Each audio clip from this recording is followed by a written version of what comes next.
حضرت امام حسین کی شہادت۔ حضرت امام حسین اور کربلا کا واقعہ۔ السلام علیکم دوستو، آج ہم پڑھنے والے ہیں حضرت امام حسین اور کربلا کا واقعہ۔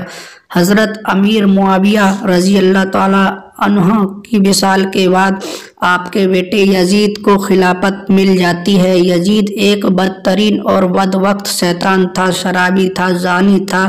یزید کو جب خلافت ملی تو یزید سمجھ گیا کہ میرے خلافت کو حضرت امام حسین رضی اللہ تعالیٰ عنہ کبھی قبول نہیں کریں گے۔ اس لیے یزید مدینہ منورہ کے گورنر ولید بن عتبہ کو خط لکھا کہ حسین ابن علی، عبداللہ ابن عمر اور عبداللہ ابن زبیر رضی اللہ تعالیٰ عنہ کو کہو کہ میری بیعت کو مانیں، اگر وہ بات نہ مانے تو ان پر ظلم و ستم کرنا۔ حضرت امام حسین رضی اللہ تعالیٰ عنہ کو نے یزید کی بیعت کرنے سے انکار کر دیا، کیونکہ یزید آپ کے نزدیک مسلمانوں کے امامت اور خلافت کے لائق نہیں تھا، کیونکہ آپ جانتے تھے یزید فاسق و فاجر تھا، جانی تھا، شرابی تھا اور ظالم تھا۔ امام حسین رضی اللہ تعالیٰ عنہ مدینہ شریف چھوڑ کر مکہ شریف تشریف لے آئے۔ اب آپ کو مکہ شریف میں کوفیوں کے ڈھیر سارے خط آنے لگے۔ ان خطوں میں لکھا ہوا تھا، اے امام حسین، آپ کوفہ تشریف لے آئیں، یہاں پر یزید کا ظلم و ستم بڑھتا چلا جا رہا ہے، ہم آپ سے ہی بیعت کریں گے، یزید بیعت ہمیں ہرگز قبول نہیں ہے۔ حضرت امام حسین رضی اللہ تعالیٰ عنہ نے حالات کو سمجھنے کے لیے اپنے بھائی مسلم بن عقیل رضی اللہ تعالیٰ عنہ کو یہ کہہ کر کوفہ بھیجا کہ جاؤ، جا کر وہاں کے حالات معلوم کرو، وہاں کے حالات کیسے ہیں۔ جب مسلم بن عقیل رضی اللہ تعالیٰ عنہ کوفہ پہنچے تو وہاں کے لوگوں نے بڑی ہی احترام کے ساتھ آپ کا استقبال کیا۔ حضرت مسلم بن عقیل رضی اللہ تعالیٰ عنہ کے ہاتھوں میں 18,000 لوگوں نے بیعت کر لی، اور حضرت مسلم بن عقیل رضی اللہ تعالیٰ عنہ نے اپنے بھائی حضرت امام حسین کے نام ایک خط روانہ کر دیا، جس میں آپ نے لکھا، یہاں کے حالات بالکل صحیح ہیں اور 18,000 لوگوں نے بیعت بھی کر لی ہے، لہٰذا آپ کوفہ جلد سے جلد تشریف لے آئیے۔ لیکن جب یزید نے ان لوگوں کو دھمکیاں اور لالچ دی تو وہ لوگ اپنی بات سے مکر گئے اور امام مسلم بن عقیل رضی اللہ تعالیٰ عنہ کو شہید کر دیا۔ کوفہ کے حالات اتنے بدل چکے تھے کہ وہ لوگ جو حضرت مسلم بن عقیل سے محبت کا دعویٰ کر رہے تھے، اب وہی لوگ آپ کی جان کے دشمن بن گئے۔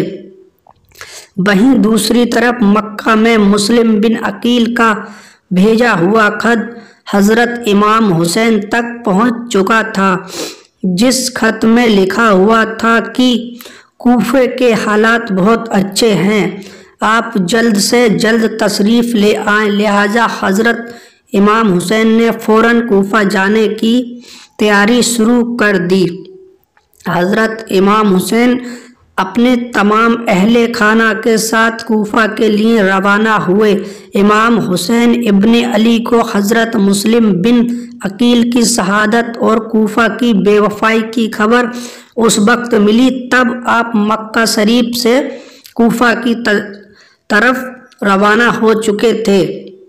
جب آپ کوفہ شہر کے بالکل قریب پہنچ گئے تو آپ کا یزیدی فوج نے روکنے کی کوشش کی۔ حضرت امام حسین نے فرمایا کہ میں تم لوگوں کے بلانے پر ہی کوفہ شہر میں آیا ہوں، اگر تم لوگ چاہتے ہو کہ میں نہ جاؤں تو واپس جانے دو، میں جانے کے لیے تیار ہوں۔ یزیدی فوج نے حضرت امام حسین کو کوفہ شہر میں داخل نہیں ہونے دیا، لہٰذا حضرت امام حسین اپنے پورے قافلے کے ساتھ اپنا راستہ بدل لیے۔ چلتے چلتے جب آپ ایک چٹیال میدان میں پہنچ گئے تو آپ نے ایک شخص سے سوال کیا یہ کون سی جگہ ہے؟ تو اس شخص نے کہا اس جگہ کو کربلا کہا جاتا ہے۔ آپ نے فوراً اپنے پورے لشکر کو حکم دیا کہ یہیں پر خیمے لگا دیے جائیں۔ محترم عزیز دوستو، اس طرح سے حضرت امام حسین کربلا میں پہنچے۔ ادھر یزیدی فوج کو جب اس بات کا علم ہوا کہ حضرت امام حسین نے اپنا خیمہ کربلا کے میدان میں لگایا ہوا ہے تو یزید فوج نے بھی فوراً کربلا میدان میں پہنچا شروع کر دیا۔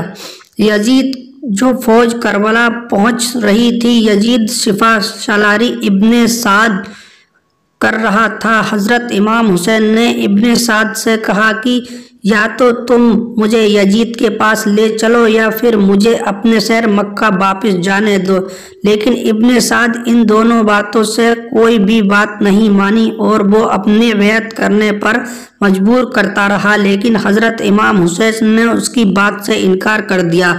دن گزرتے گئے اور 3 محرم کا دن آ گیا جب ظالم یزید نے امام حسین کے سامنے 22,000 سپاہیوں کا لشکر بھیج دیا۔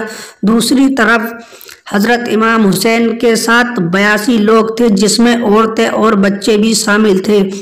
کتنی حیرت کی بات ہے کہ یزیدیوں میں امام حسین کا اتنا خوف تھا کہ جہاں امام حسین صرف 82 لوگوں کے ساتھ میدان کربلا میں تھے جس میں عورتیں اور بچے شامل تھے، وہیں یزید کے مقابلے کے لیے آپ نے 22,000 کا لشکر بھیج دیا۔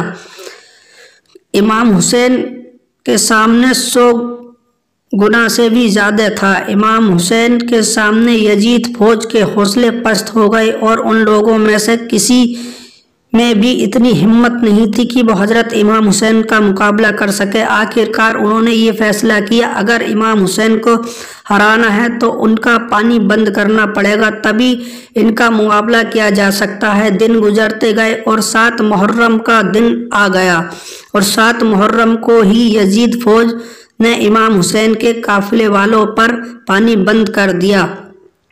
آپ کو بتاتے چلیں کہ کربلا کے میدان میں پانی کا کوئی انتظام نہیں تھا سوائے نہر فرات کے، لیکن 7 محرم کے دن نہر فرات کا پانی بھی حضرت امام حسین کے خیمے والوں لوگوں کے لیے بند کر دیا گیا۔ حضرت امام حسین اور ان کے ساتھ موجود تمام نوجوان لوگ تو اسی پیاس کو برداشت کرتے رہے، لیکن چھوٹے چھوٹے بچے اور عورتوں کا پیاس کی وجہ سے برا حال ہو چکا تھا۔ فوج یزید جو چاروں طرف سے امام حسین کے گھر والوں اور تمام ساتھیوں کو گھیرے ہوئے تھی، انہوں نے یہ طے کیا کہ اب 9 محرم کے دن امام حسین کو قتل کر دیا جائے۔ معاذ اللہ حضرت امام حسین نے حضرت عباس رضی اللہ تعالیٰ عنہ سے کہا عباس جاؤ یزیدی فوج کے پاس اور ان سے کہو ہمیں ایک رات اللہ کی عبادت کرنے کے لیے دی جائے۔